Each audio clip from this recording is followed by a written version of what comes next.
para o povo dele. Mas há quem pense que Deus jamais faria uma coisa dessa. Há quem pense que Deus é longânimo demais. Há quem pense que Deus é Deus de amor, Deus de misericórdia e compaixão. Sim, Ele é. Mas quando Deus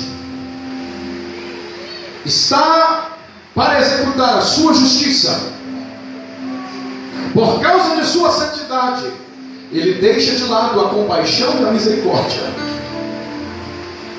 e vem à tona os seus atributos de El Sofet, o Deus juiz. Há quem pense que Deus jamais faria coisas como essas. Mas é só lermos no capítulo 32, versículo 39 do livro de Deuteronômio. O Senhor diz assim: eu sou o Senhor, e não existe nenhum outro Deus comigo. Eu mato e eu faço viver. Eu firo e eu saro. E não há ninguém que possa escapar da minha mão. Eu ergo a minha mão para o céu e digo: vivo eternamente. E se eu desembainhar a minha espada, eu vou ferir todos os meus inimigos, diz o Senhor. Agora uma pergunta que deve ser feita: qual o motivo de tamanho juízo? Por que de tamanha ira? Entenda, nós vivemos hoje o dia dos homens. Daniel chama o dia dos homens de o tempo dos gentios. No dia dos homens, eles é quem governam, eles é quem decidem, eles é quem comandam, eles decretam, fazem e acontecem. Mas a minha Bíblia diz que está vindo um dia inaudito por aí. A minha Bíblia diz que tem um dia específico chegando, um dia muito rápido, um dia que vai ser como num piscar de olhos, um dia que vai ser na velocidade de um relâmpago. O dia de Cristo está vindo aí, e Ele virá para arrebatar a sua igreja. E depois que Ele arrebatar a igreja, virá o grande e terrível dia do Senhor. O dia em que Deus vai punir os pecadores. Por que Deus proferiu o juízo no livro de Ezequiel? Preste atenção. Jeremias, Ezequiel e Daniel eram profetas contemporâneos. O mais velho era Jeremias. Eles eram profetas que profetizaram no mesmo período. O juízo de Deus é aplicado através de 3 ferramentas: a espada, a fome e a peste. A espada, a fome e a peste. E o executor do juízo seria a nação de Babilônia. Nabucodonosor cercou Jerusalém. E ele iria invadir a cidade em 3 etapas: para matar, para pilhar, para saquear, para queimar, para profanar. Mas havia um motivo. Jeremias avisou que Deus ia levar juízo sobre a nação de Israel. Ele avisou. Mas eles não acreditavam. Deus disse para Jeremias: Jeremias, compra um cinto de linho. Jeremias comprou um cinto de linho. E Deus disse: coloca na cintura, Jeremias. Jeremias então colocou o cinto de linho na cintura. E disse Deus a Jeremias: vai até a Babilônia, 800 quilômetros a pé. E ele foi a Babilônia. Uma viagem longa, cansativa e custosa. Quando ele chegou na Babilônia, Deus disse para ele: procura uma pedra na margem do rio Eufrates. Ele foi até o rio Eufrates, procurou uma pedra. E Deus disse: agora tira o cinto da sua cintura. Jeremias tirou o cinto. E Deus disse: agora enterra debaixo de uma dessas pedras na margem do rio. E Jeremias enterrou o cinto debaixo de uma pedra. E Deus disse para Jeremias: volta para Jerusalém. E ele voltou. Meses, irmãos, meses para receber uma revelação. Passado um tempo, Deus disse de novo a Jeremias: Jeremias, lembra do cinto? Ele disse: eu lembro. Então volta lá. Jeremias foi outra vez para a Babilônia. Quando ele chegou na Babilônia, Deus disse: procura aquela pedra na margem do rio. E Jeremias foi até aquela pedra e encontrou a pedra. Deus disse para ele: agora tira o cinto debaixo da pedra. E quando Jeremias tirou o cinto debaixo da pedra, o cinto estava desfazendo-se em suas mãos. O cinto não era mais branco, era preto. O cinto não era mais novo, estava podre. E Deus disse assim para Jeremias: assim eu farei com o meu povo de Judá. O povo de Judá era como um cinto de linho. Era um povo precioso, era branco, porque era um povo santo. O povo de Judá estava ligado a mim. Você, Jeremias, representa a minha pessoa. Assim como o cinto estava preso na tua cintura, Jeremias, o meu povo andava ligado a mim, preso a mim. Eles viviam uma vida santa enquanto estavam presos a mim. Mas eu os levarei para a Babilônia, porque eles se desapegaram de mim. Eles me abandonaram e eles vão apodrecer na Babilônia. Mas eles não acreditaram. No capítulo 2, versículo 3 de Jeremias, o Senhor disse para Jeremias: Jeremias, o meu povo cometeu duas maldades. A primeira maldade que o meu povo cometeu: a mim me deixaram o manancial de águas vivas. A segunda maldade que eles cometeram: eles me trocaram por cisternas rotas que não retêm água. Deus está dizendo para Jeremias: Jeremias, eu sou um manancial de água viva. Eu sou a fonte da água viva. Eu sou a fonte da vida. Mas eles me abandonaram. E além de me abandonar, eles me trocaram por cisternas rotas. Não confunda cisterna com poço. Poço você cava até achar o veio da água, e a água vai brotar, e você vai ter água para beber. Cisterna não é poço. Cisterna é um buraco escavado na terra, para quando chover, ele reter a água da chuva. Mas Deus disse para Jeremias: eles me trocaram por cisternas rachadas, que não conseguem reter a água, só tem lama no fundo do poço. Deus está dizendo: me trocaram por Baal, me trocaram por Moloque, me trocaram por Milcom, me trocaram por Astarote, me trocaram por Belzebul, me trocaram por Estar, me trocaram por um monte de deuses imundos que não tem poder para liberar a vida para ele. E Deus disse mais para Jeremias: Jeremias, diga para o meu povo: pegue um navio e vá até os confins da terra. Vai, filha de Sitim. E quando chegar lá nos confins da terra, pergunte aos povos de lá se acaso eles trocam seus deuses, mesmo eles não sendo deuses. Todavia o meu povo me trocou a sua glória por aquilo que é de nenhum valor.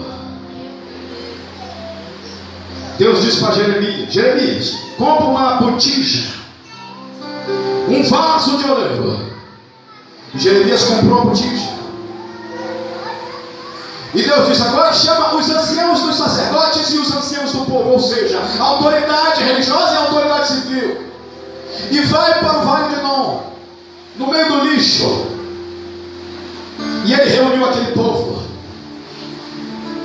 E quando eles estavam reunidos ali, Jeremias disse: assim diz o Senhor. Ele levantou a botija e a lançou com toda a força no chão. A botija se quebrou, e Deus então disse: assim eu farei com o meu povo. Eu vou quebrar o meu povo, eu vou esmagar o meu povo, eu vou punir o meu povo.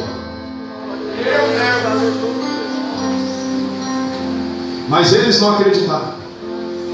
Deus disse para Jeremias: Jeremias, então desce até a casa do oleiro, lá eu vou te fazer ouvir as minhas palavras. E Jeremias desceu e viu o oleiro trabalhando um vaso de barro, e o vaso se quebrou. O vaso se quebrou. E Deus disse para Jeremias: eu vou quebrar meu povo, mas assim como o oleiro restaura o barro, eu tenho poder para restaurar o meu povo e mudar a sorte deles. Louvado seja Deus.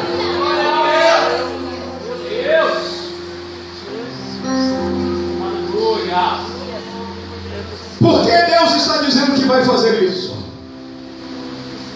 Por causa da apostasia, por causa da idolatria, por causa da prostituição, por causa do casamento misto, por causa da não observância à palavra de Deus. O povo deixou de observar a lei de Deus. O povo passou a adorar outros deuses. O povo se prostituía, tanto sexualmente como espiritualmente. Os homens casavam com mulheres pagãs. E Deus disse: eu preciso punir o meu povo. Eu vou punir o meu povo. Então Nabucodonosor cercou Jerusalém, e no ano 606 ele invadiu a cidade de Jerusalém, matou, roubou, queimou e levou para a Babilônia a nobreza de Jerusalém. Os príncipes de Judá ele levou para Jerusalém, entre eles 4 rapazes chamados Daniel, Ananias, Misael e Azarias. Esses moços foram para a Babilônia, e o Jeremias continuou em Jerusalém. Isso aconteceu no ano 606. Daniel e os moços ficaram dentro do palácio de Nabucodonosor por causa da sua linhagem nobre, por causa do sangue azul. 9 anos depois, no ano 597, Nabucodonosor dá mais uma investida contra Jerusalém. É o segundo ataque contra a cidade de Jerusalém. Ele está cercando a cidade. A fome é notória. Eles estão morrendo dentro das muralhas. O medo tomou conta da cidade. O desespero também. Um falso profeta chamado Ananias está dizendo que Deus vai dar o livramento, que Deus vai dar prosperidade, que Deus vai dar vitória, que Deus vai livrar, que Deus vai libertar. Mas esse falso profeta não estava profetizando segundo o Senhor, porque hoje também está cheio de falsos profetas dizendo que Deus vai te dar vitória, que Deus vai te dar uma casa, que Deus vai te dar um carro, que Deus vai fazer isso. Não vai. Se nós não nos arrependemos dos nossos pecados, Deus não vai fazer. Se nós não voltarmos para Ele, Deus não vai fazer. Se nós não voltarmos ao primeiro amor, Deus não vai fazer, porque o Senhor já decretou que o fim vem o fim contra esta geração. Não vai dar vitória não. Rabastente você. Quando Nabucodonosor invadiu a segunda vez, ele levou a classe média para Babilônia. Ele levou a casta sacerdotal para a Babilônia. Entre eles, o filho de Buzi, um menino de 17 anos de idade, chamado Ezequiel. E o Jeremias continuou em Jerusalém pregando. E o Daniel estava no palácio de Nabucodonosor. E o Ezequiel foi levado para as margens do rio Quebar, entre os exilados de Judá. Os 3 estavam profetizando. Os três estavam profetizando. Os três estavam profetizando. Daniel estava dentro do palácio. Ainda não era chegado o ministério dele. Ele apenas estava interpretando os sonhos do rei. Ele estava revelando sonhos de terceiros. As revelações não haviam chegado a ele. Então Deus usava os Jeremias. O Jeremias estava lá em Jerusalém.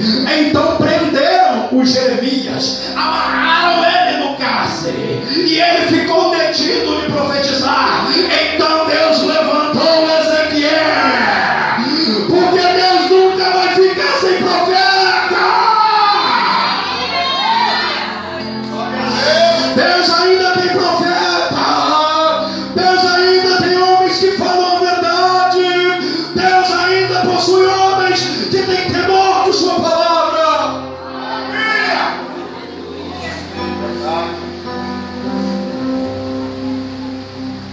Enquanto o Jeremias estava preso, Deus disse para Ezequiel: ainda faltava uma investida de Nabucodonosor. Faltava uma, porque ele invadiu 3 vezes. Na primeira vez ele levou Daniel e a nobreza. Na segunda vez ele levou os sacerdotes e o Ezequiel. Na terceira vez ele ia entrar para destruir a cidade de Jerusalém. Ele iria queimar o templo, derreter o templo, profanar o templo. E Deus disse para o Ezequiel no capítulo 7: Ezequiel, agora é o fim.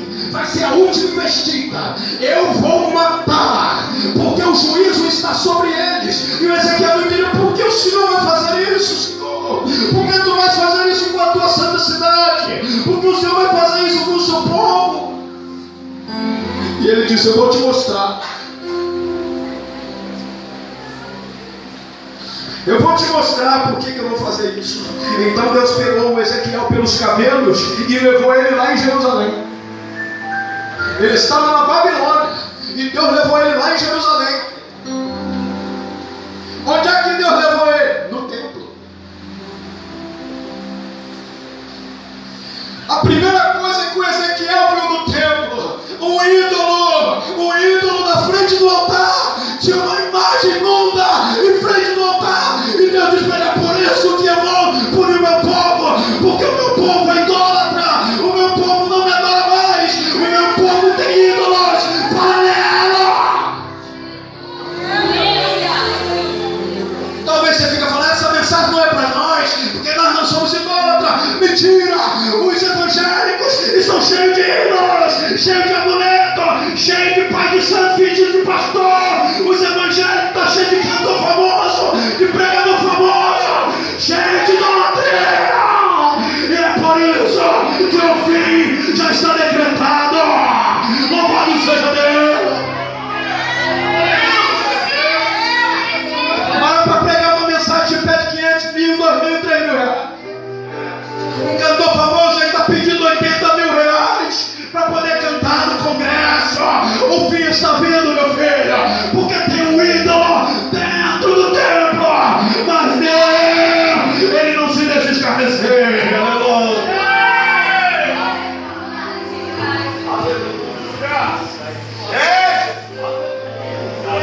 Deus disse: mas Ezequiel, vai até a parede.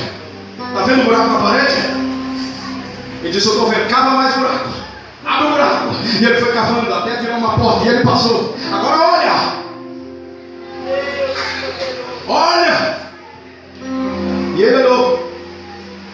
Ele viu 70 anciãos. 70. Esses 70 anciãos eram o Sinédrio. Nos dias de Jesus existia o Sinédrio.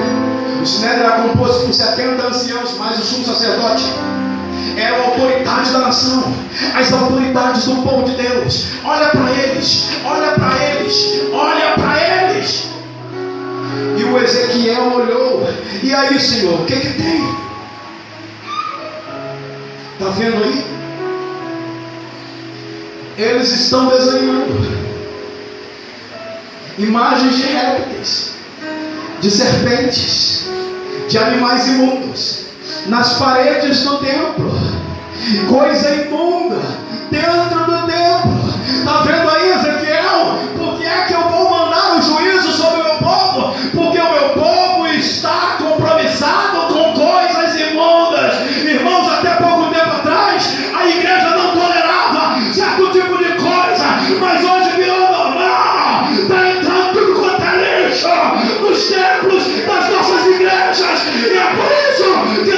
precisamos orar a Deus e pedir: Maranata, vem, Senhor Jesus, para arrebatar a sua igreja.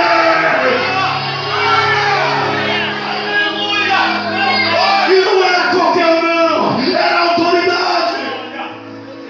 Está cheio de pastor, de líder, de evangelista que preencheu o templo, está fazendo qualquer negócio. É verdade.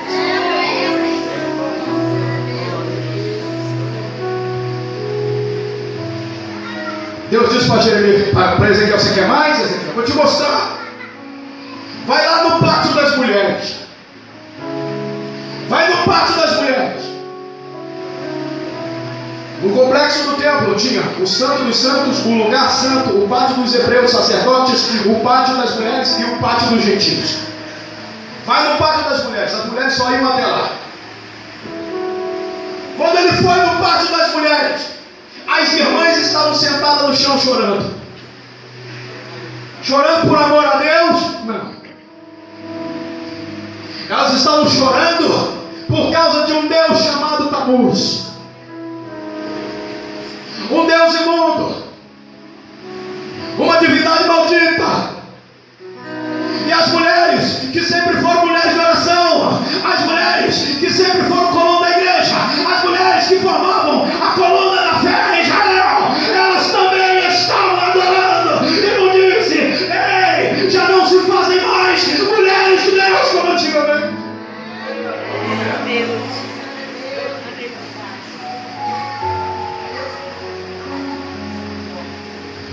Você quer mais, Ezequiel? Vou te mostrar.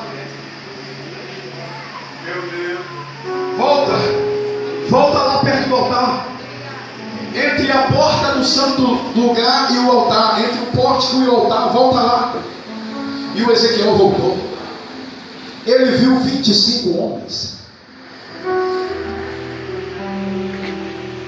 O turno sacerdotal era de 24. Cada um deles cumpria 1 hora. Foi Davi quem estipulou isso.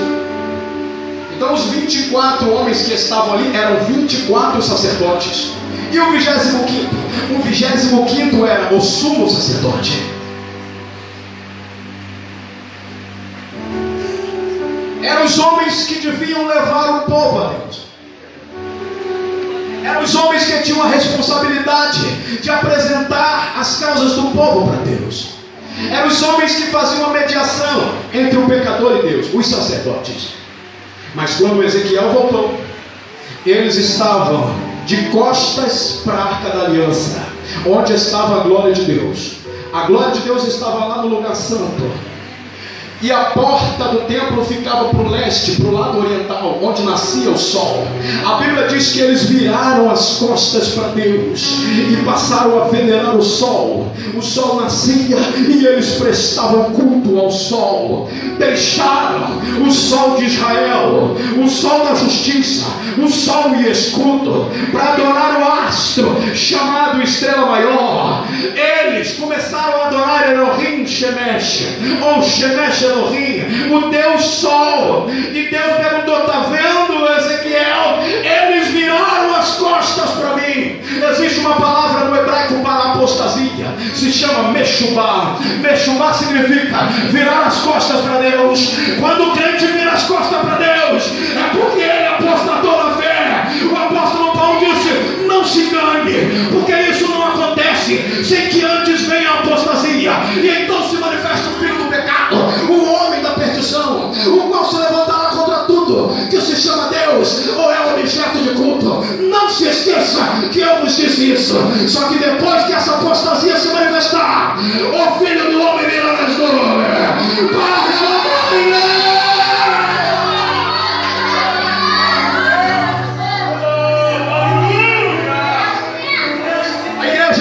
para a igreja viveu um dos piores períodos de apostasia já vistas, um dos piores que você imaginar. Se você ligar a televisão e esperar uma palavra de Deus, não pense que você vai receber. Eles vão pedir dinheiro, eles vão pedir oferta, eles vão te vender um negocinho lá, um lenço, uma rede, um patuá, uma rosa vermelha, uma rosa amarela, um manto branco, uma toalhinha.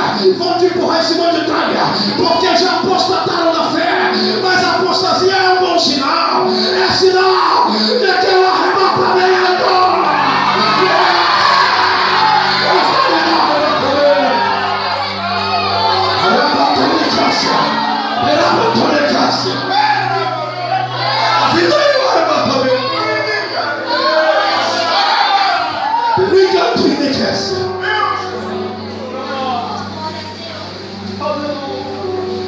Está vendo?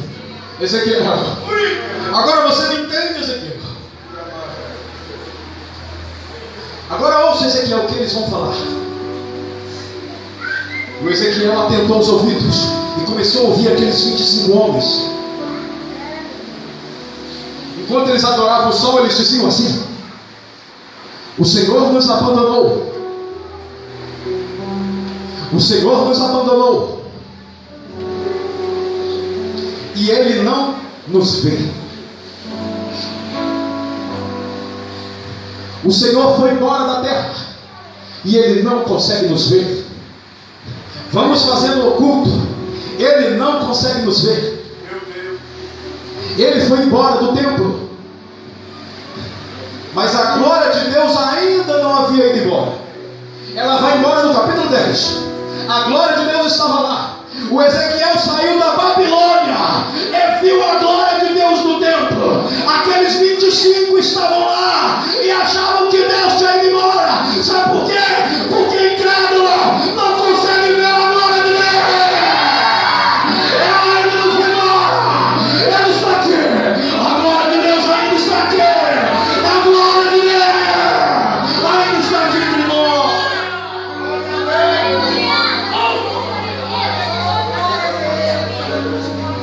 Eles estavam perto da glória, mas eles não conseguiam ver a glória.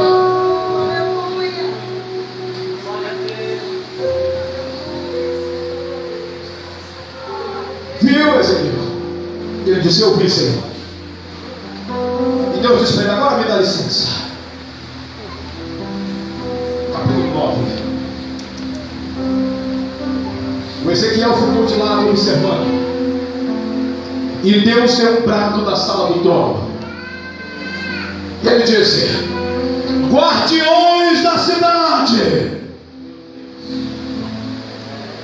tomem posse todos vós das suas armas de guerra.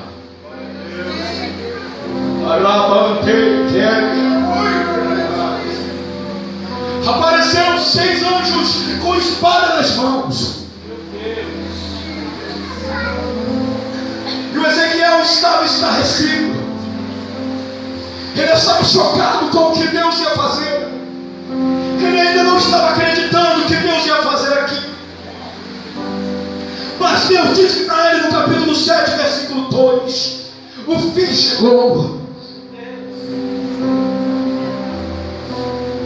Mas depois que apareceram os 6 anjos com espadas nas mãos, veio um anjo diferente. Um anjo todo vestido de branco. Esse anjo não tinha espada na mão. Era um anjo diferente. Não era um anjo guerreiro. Não era um querubim de guerra. Ele não era um anjo de matança. Ele era um anjo diferenciado. Ele estava vestido todo de branco. Ele tinha um cinto na cintura. E engatado no cinto, ele tinha um nó de bambu bem grande. Era um estojo de escrivão. Esse anjo não usava espada, ele usava caneta. Ele tinha um estojo com tinta na cintura. Aleluia. E Deus disse: guardiões da cidade, sigam o anjo escrivão. Sigam o anjo escrivão. Anjo escrivão, faça o seguinte: ande pelas ruas da cidade e procure homens e mulheres, e todo aquele que aborrece o pecado, e todo aquele que não se corrompe com o pecado, e todo aquele que não tem compromisso com o pecado, e todo aquele que abomina o pecado, e todo aquele que não beija mal, e todo aquele que não é idólatra, e todo aquele que ainda ora, e todo aquele que ainda dá glória ao nome, e todo aquele que ainda jejua, e todo aquele que ainda me adora, mata a testa.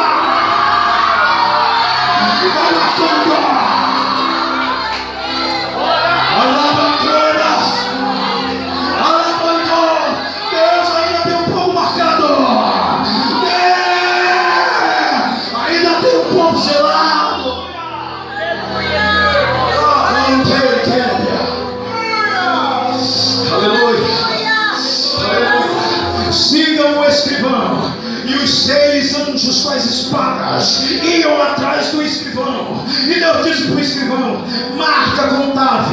A palavra marca é o sinal no hebraico. Significa Tav. Tav é a última letra do alfabeto hebraico. Hoje o Tav é uma letra estranha, mas nos dias de Ezequiel, quando o idioma hebraico ainda era arcaico, o Tav tinha uma marca de um X. O Tav era como uma cruz. E Deus disse para o anjo: vai marcando com X a testa daqueles que abominam o pecado. Marca com sinal. Marca a testa deles como sinal. É o sinal da cruz que te leva da ira vindoura.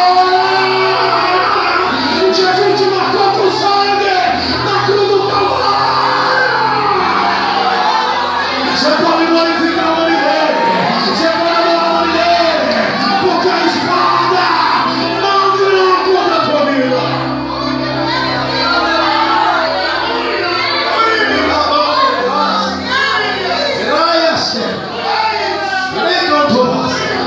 Deus separou o povo. Deus tem um povo separado dessa terra. O fim vem sim. O juízo está decretado, mas nenhuma condenação há para os que estão em Cristo Jesus.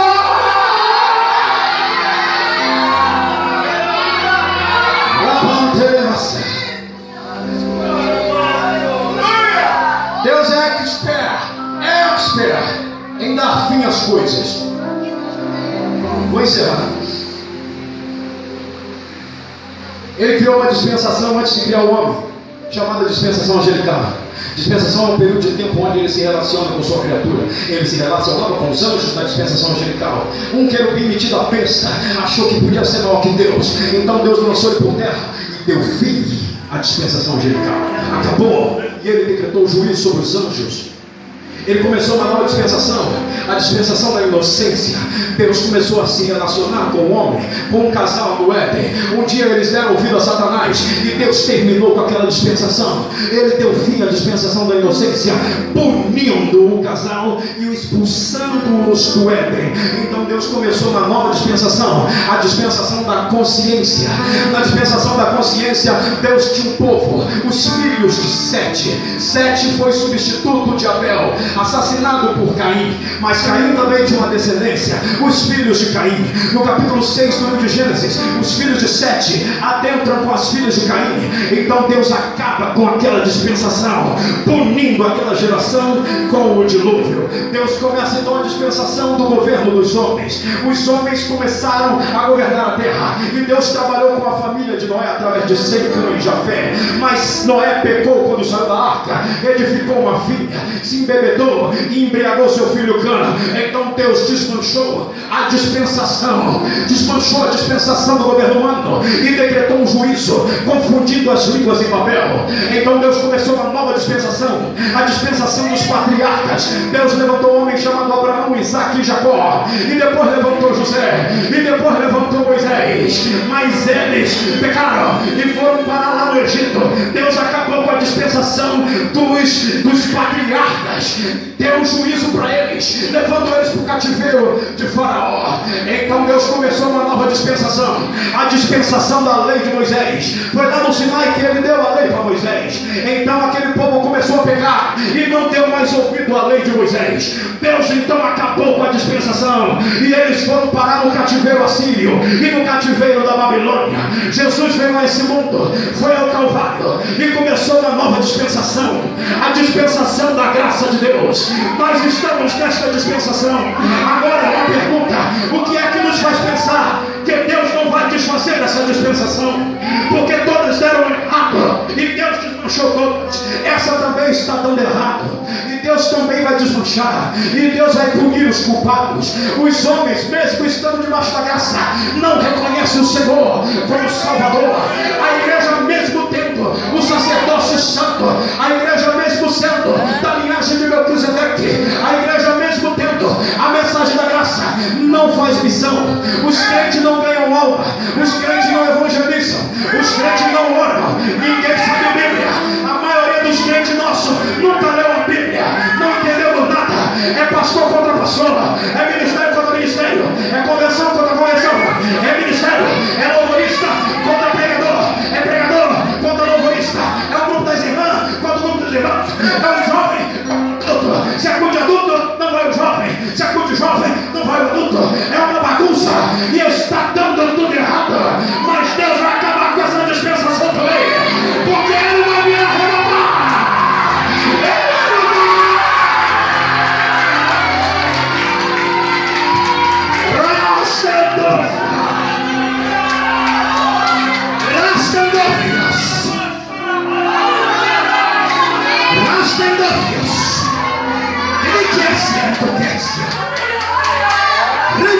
vai me acabando, essa dispensação está com dias contados.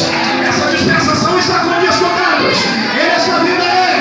Ele está vindo aí. Quem tiver o sinal, quem tiver o sinal, quem tiver o sinal, quem tiver o sinal, quem tiver o sinal, vai ser arrebatado.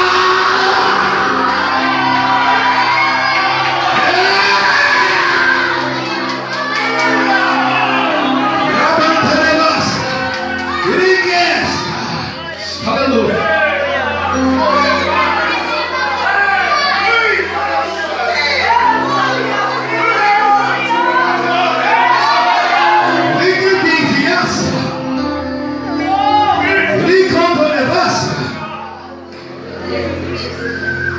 Anjo escrivão, vai na frente. E os 6 com a espada e um atrás. Quando o anjo ia matar, o escrivão disse: aí, esse não. Quando o anjo ia matar, o escrivão: esse aqui também não. E aquele ali pode. E aquele mais. Esse aqui não. Esse aqui também não. Esse não. E aquele ali. E aquele. E esse aqui não. Esse aqui não. Aquele ali não. Aquele lá não. Esse aqui não.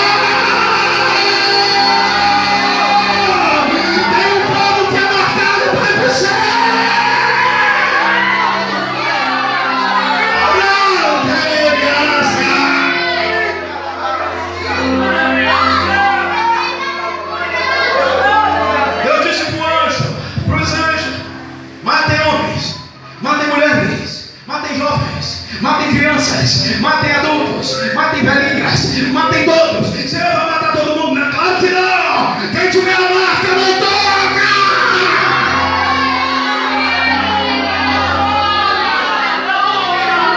Por onde eu começo, Senhor? O anjo diz: por onde eu começo? Comece pela minha casa.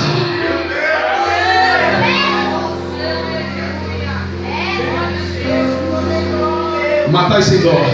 Versículo 6. Idosos, rapazes, moças, crianças, mulheres, mas não toquem em ninguém que tenha o sinal da salvação. E comece pela minha casa. Comece matando os sacerdotes. Comece matando o pastor. Depois você pega o presbítero. Depois vai no evangelista. Depois pega o diácono. Depois o ministério de louvor. Vai passando. Se tiver a marca, beleza. Mas se não tiver, quem tem a marca? Quem tem a marca? A marca do camarada. Louvado seja Deus. Glória e glória e glória. Aleluia. O fim vem. Está aí, o dragão anticristo e o falso profeta virão, mas a igreja está nas bodas do Cordeiro. Aleluia. Coloca-te de pé, você que tem a marca, você que está marcado para ir para o céu, você que não vai passar pelo juiz da espada, coloca-te de pé.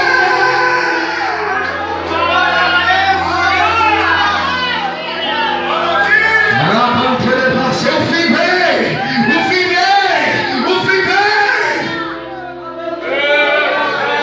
aquele que tem a marca está em paz. Aquele que tem a marca está em paz. Aleluia. Jesus disse para a igreja de Filadélfia: porquanto guardaste a minha palavra na tribulação, eu guardarei também da provação que há de vir sobre todo mundo. Eu vou guardar. Aleluia. Filadélfia vai ser arrebatada, mas Laodiceia vai ficar para a grande tribulação. Aleluia. Você que tem a marca, estenda as suas mãos ao céu. Eu quero orar pela tua vida.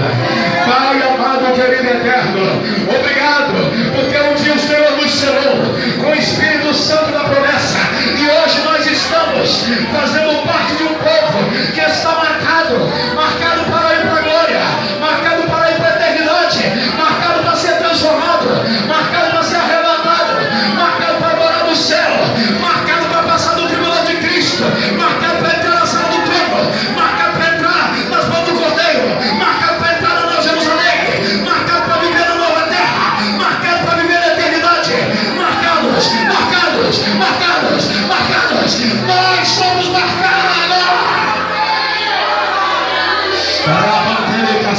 Deus Todo-Poderoso, Rei do Universo,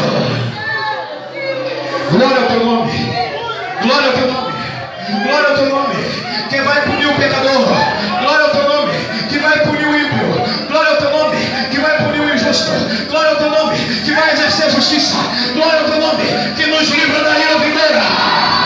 Aleluia! Adoramos o teu nome! Adoramos! E rendemos graças. Avante, casa. E que eu serve.